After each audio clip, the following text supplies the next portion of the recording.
What is injury hacking? Hey, I'm Sarah from mostmotion. I'm here with the very first episode of How to Hack Injuries, which is simple tips and advice for sports and fitness coaches who don't want to specialize in injuries, but do want to help their clients avoid pain and help them out of pain if they already have it. So what is injury hacking? Well, injury hacking is breaking injuries down into the smallest, simplest forms so that more people can get involved and help more people avoid injuries. So we want coaches to get involved regardless of their experience of injury knowledge or anything like that.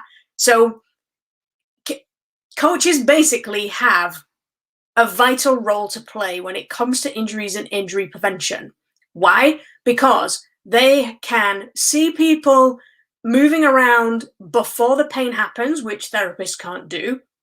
Therapists are dealing with the pain, they're focusing on the pain, they're focusing on one client at a time, whereas coaches can deal with lots of people all at once. So when we break injuries down into their simplest forms, we can see the opportunities that are available for people to get involved.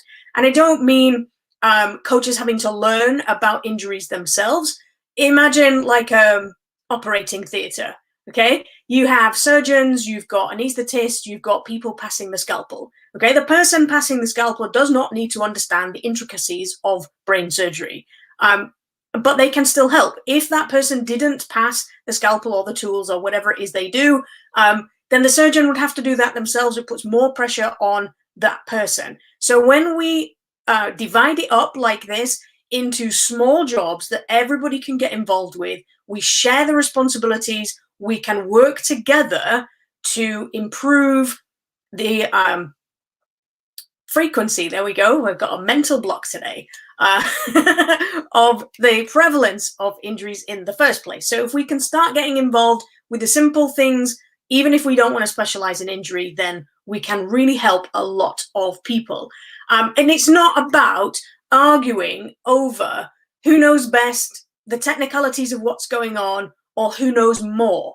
The trick is to allow more people more accessibility to being able to help. And by doing that, we can collaborate and work together to get rid of these injuries, regardless of experience of coaching or experience of injuries themselves. So if you coach sports and fitness and you don't want to specialize in injuries, you don't want to become a therapist, but you do want to help clients avoid pain and help them out of the pain they're already in, then you are in the right place. Okay.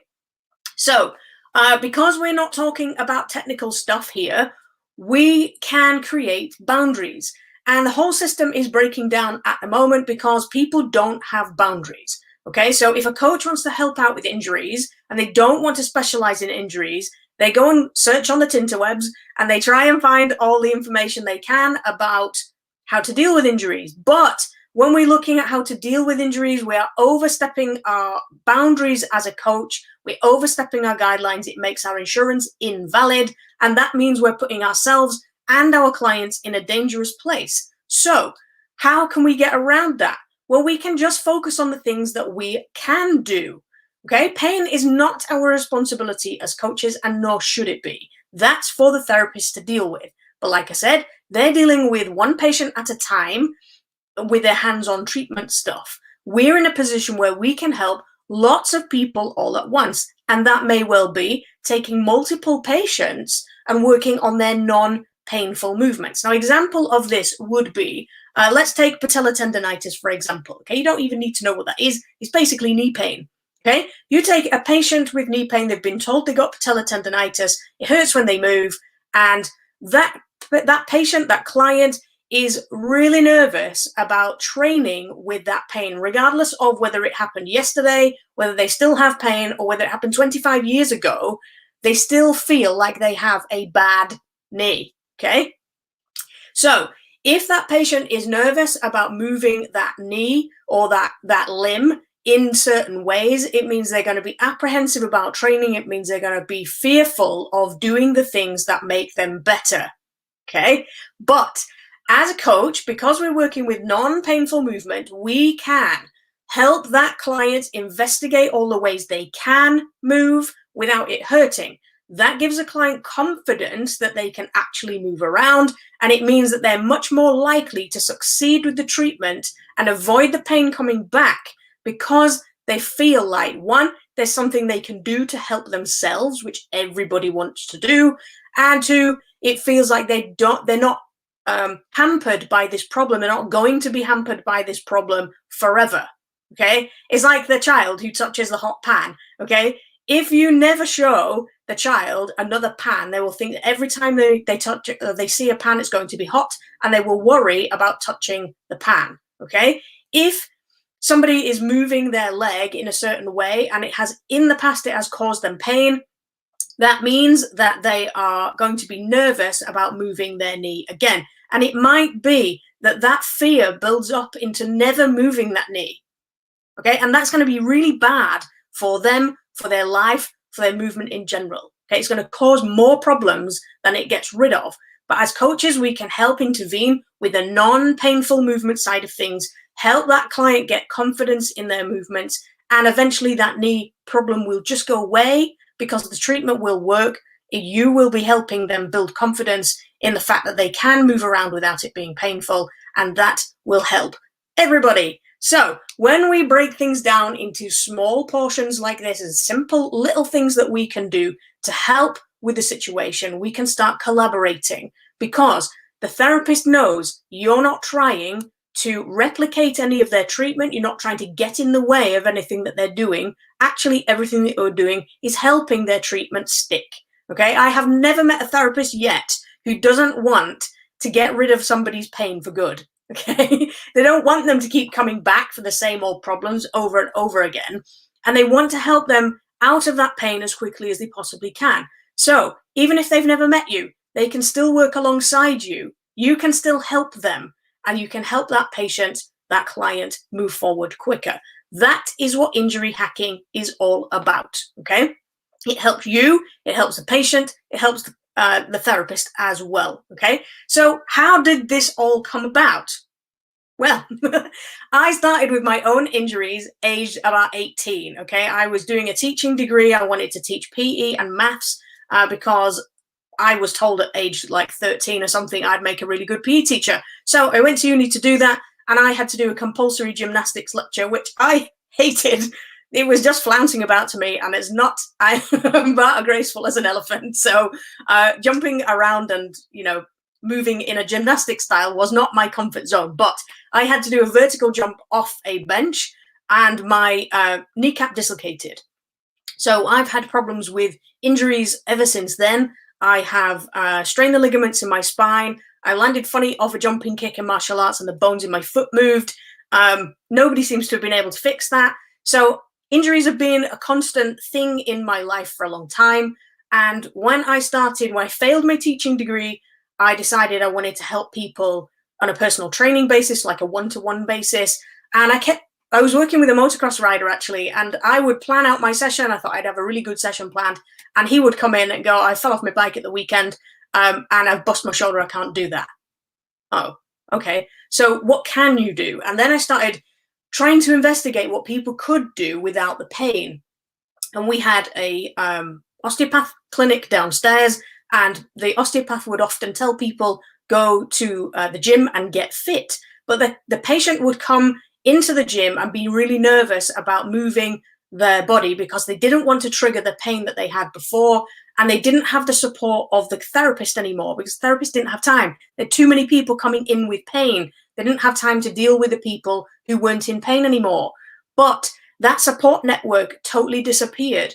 So I decided to go to do a master's degree in sports injury, and the master's degree I did was all about learning little bits of everybody else's contribution to sport and injuries. Okay, so we learned a little bit about definition and diagnosis. We learned a little bit about taping, physio treatment, sports science, all that kind of stuff. It was a collaborative approach, and the idea was it was replicating high-level sport and how people work together in high-level sport. So I was traveling with a physio who lived near me. We were traveling about 30 miles to our university, and we would car share. And I said to her one time, as a fitness instructor, as a personal trainer, so what happens when your therapy comes to an end with that person and you want to be confident you're passing them off to an exercise instructor who knows what they're doing? She said, oh, I work for Bupa, I don't need you. Okay, so essentially what you're saying is you're never going to need an exercise professional who understands what it is that you're doing. Okay, I took that quite rightly as a bit of a smack in the face, but that was the attitude back then. This was like 2004.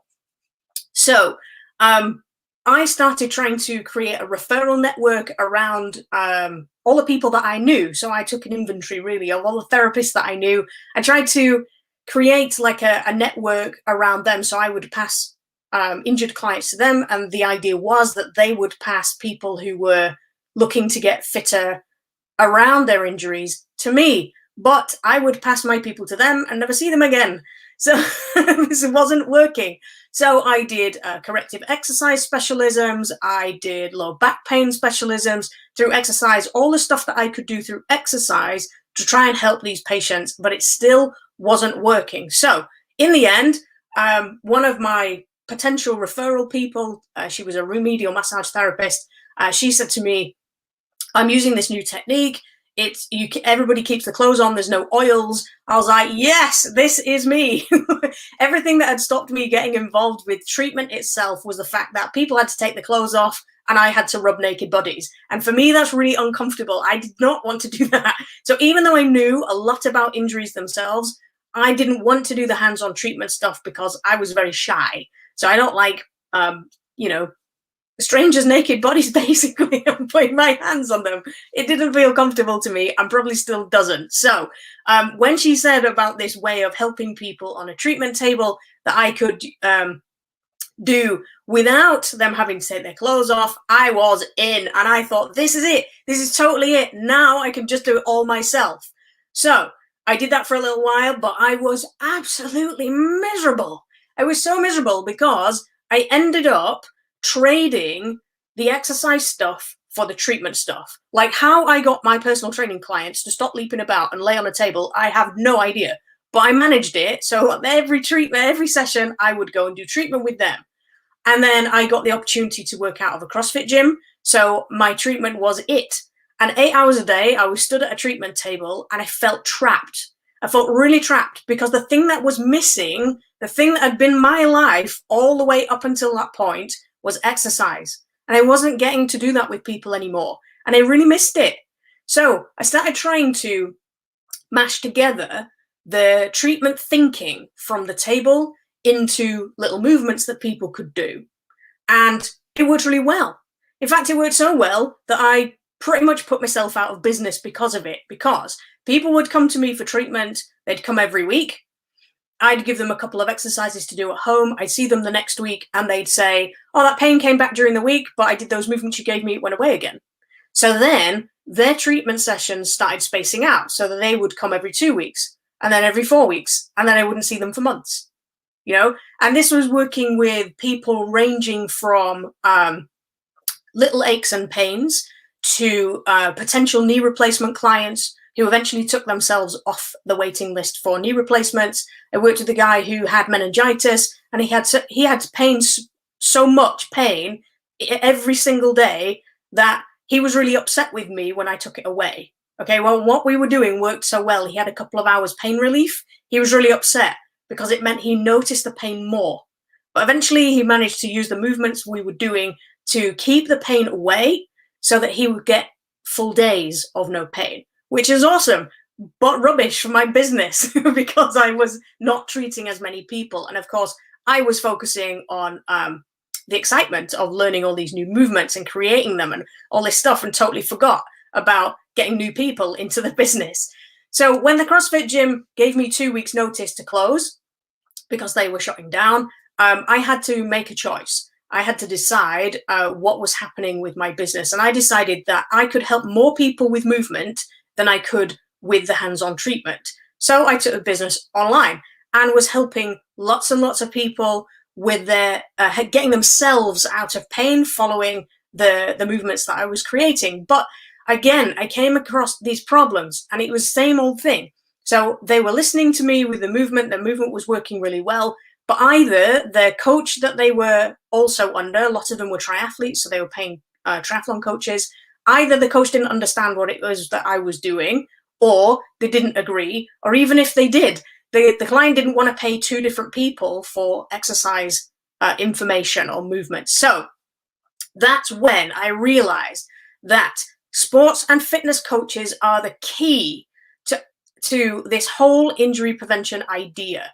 And the more people that we can get involved with small elements of preventing injury, on using movement to prevent injury, because that's essentially what coaches do. We do non-painful movement really well.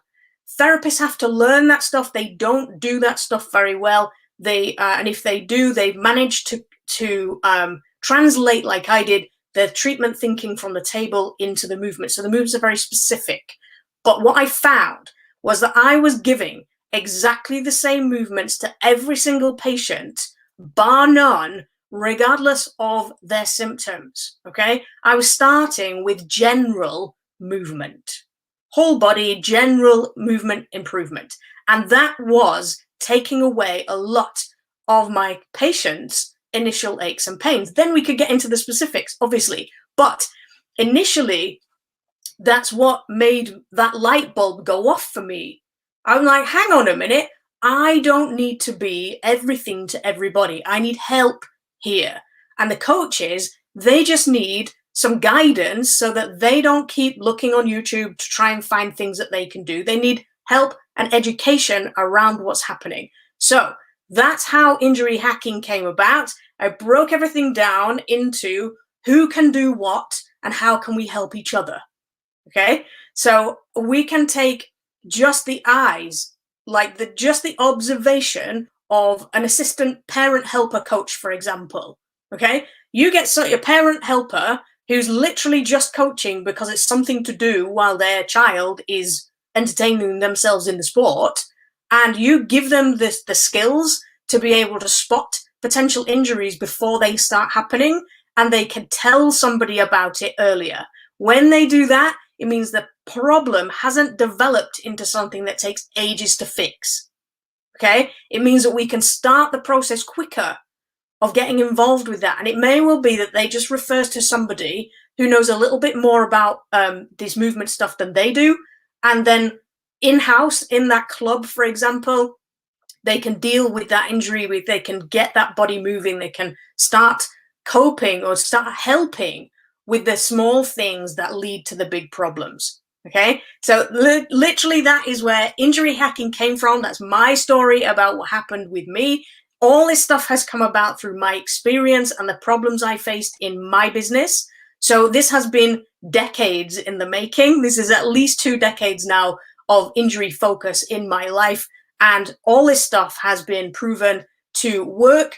And the people who get involved are super happy because they have boundaries. They have like a little box that they can work in. Okay, they know what they can and can't help with, and it builds confidence in people. When you have confidence, you can help deliver this stuff as well. So if you like the idea of injury hacking, you want to get involved with helping with your clients' injuries, but you don't want to specialize in injuries, then you are absolutely in the right place. And you can come and join us in the Injury Hackers Facebook group. Just go to Facebook and look for Injury Hackers, or you can go to injuryhackers.com and you can come and join us, come and join a global group of sports and fitness coaches just like you who want to help, but don't want to put themselves in a position where they are in danger of overstepping their boundaries, voiding their insurance and all that stuff. Okay, so thanks for watching. Make sure,